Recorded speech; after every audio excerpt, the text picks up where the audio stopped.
Bonjour, aujourd'hui je vais vous parler de la loi de la vibration. Que vous y croyez ou non, la loi de la vibration agit dans tous les aspects de votre vie et elle est directement liée à la loi d'attraction.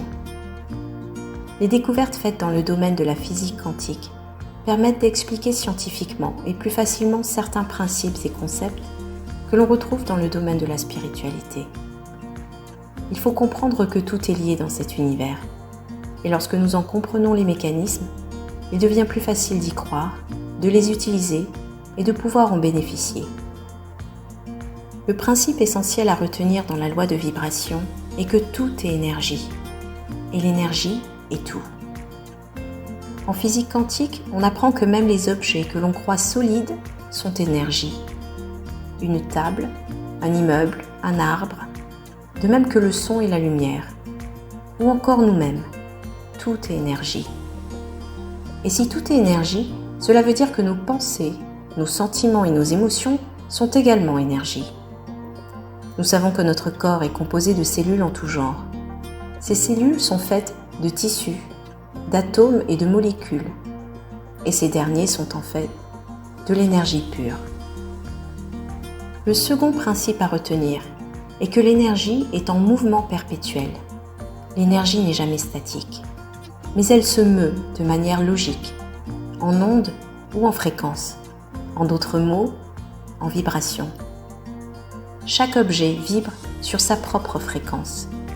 Si vous prenez une chaise par exemple, eh bien elle vibre sur une certaine fréquence. Un animal vibre sur sa propre fréquence. Et nous, êtres humains, vibrons également sur différentes fréquences. Les objets qui paraissent solides ainsi que nous-mêmes, vibrons si rapidement que nous ne pouvons pas le percevoir à l'œil nu. Il faut rappeler qu'il y a toujours des ondes d'énergie tout autour de nous, qui émettent à différentes fréquences, comme les ondes radio.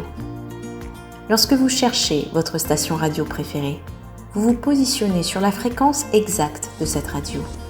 Si vous n'êtes pas sur la bonne fréquence, vous entendrez très mal, ou pas du tout. En tant qu'être humain, nous avons la capacité d'émettre sur différentes fréquences.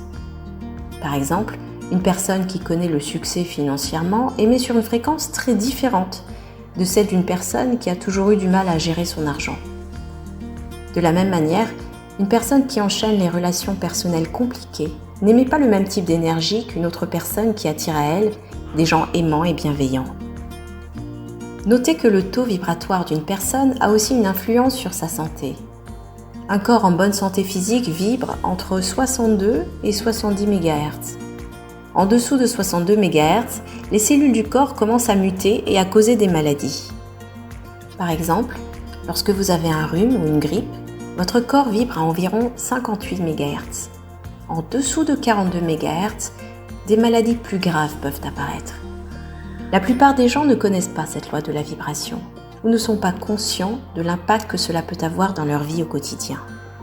Il a été prouvé maintes et maintes fois qu'une personne malade, mais avec un état d'esprit positif, a bien plus de chances de guérir qu'une personne qui est de nature pessimiste.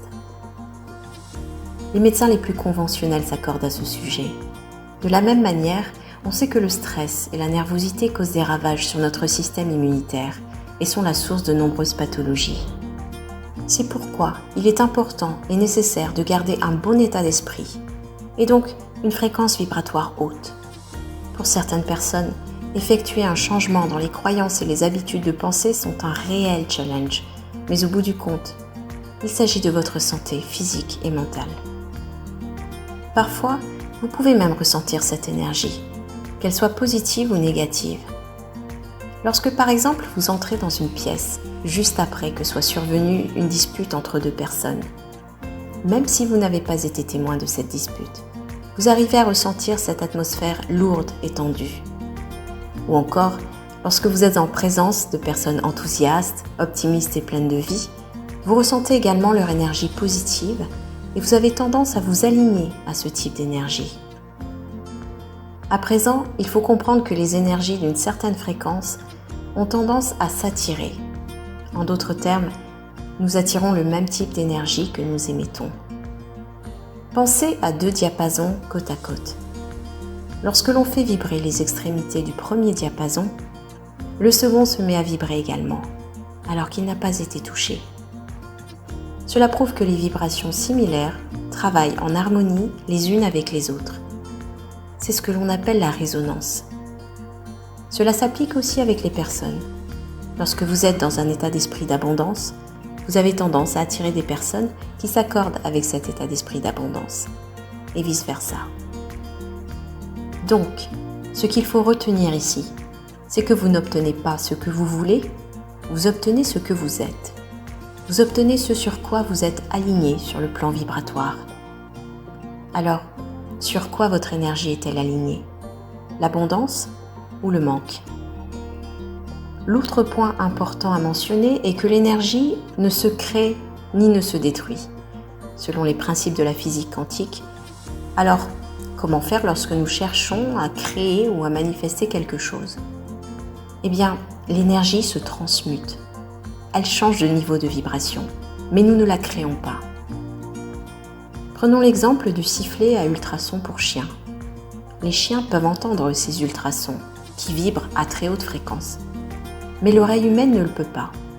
Nous ne les entendons pas. Mais cela ne veut pas dire que ces sons n'existent pas. Ils sont bel et bien là. Donc, nous ne pouvons pas entendre ces ultrasons, mais nous pouvons choisir, avec conscience et avec un peu de travail sur soi, de vibrer sur une haute fréquence par rapport à ce que nous faisons habituellement.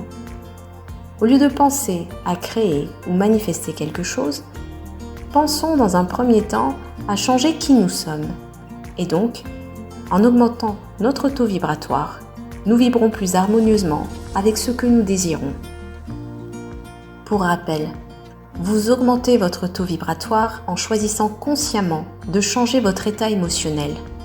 Parce que le ressenti, les émotions positives sont bien plus puissantes que les pensées positives. Choisissez de passer de l'impatience à la patience et à l'acceptation. Choisissez le calme plutôt que la colère. Choisissez la gratitude par rapport à toutes les choses que vous avez déjà. Et évitez de penser à ce que vous n'avez pas. Tout sentiment positif fait augmenter la fréquence de vos vibrations. Vous voulez savoir si vous vibrez à la bonne fréquence? Eh bien, c'est très simple. Comment vous sentez-vous en ce moment? Agissez avec bienveillance, suivez vos passions, prenez soin de vous et votre taux vibratoire sera toujours globalement bon. Souvent, la volonté de changer est bien présente, mais c'est bien plus facile à dire qu'à faire. Alors, que pouvez-vous faire lorsque vous sentez que vous n'êtes pas dans de bonnes vibrations? Eh bien, mettez-vous au calme. Réfléchissez à ce qui vous met dans cet état. Prenez la décision de laisser passer ce sentiment négatif et de le neutraliser. Choisissez la neutralité, car moins vous y prêtez attention, moins cela aura d'emprise sur vous et moins vous attirerez ce genre de situation. C'est vous qui avez le pouvoir de changer tout ça. Lorsque vous sentez surgir une émotion négative, dites-vous « Stop ». Je ne suis pas mes pensées négatives. Ces pensées n'ont aucune emprise sur moi. Je suis un être puissant et je choisis consciemment ce qui est bon pour moi. Ce sera tout pour aujourd'hui. Merci de m'avoir écouté. Prenez soin de vous et on se retrouve bientôt.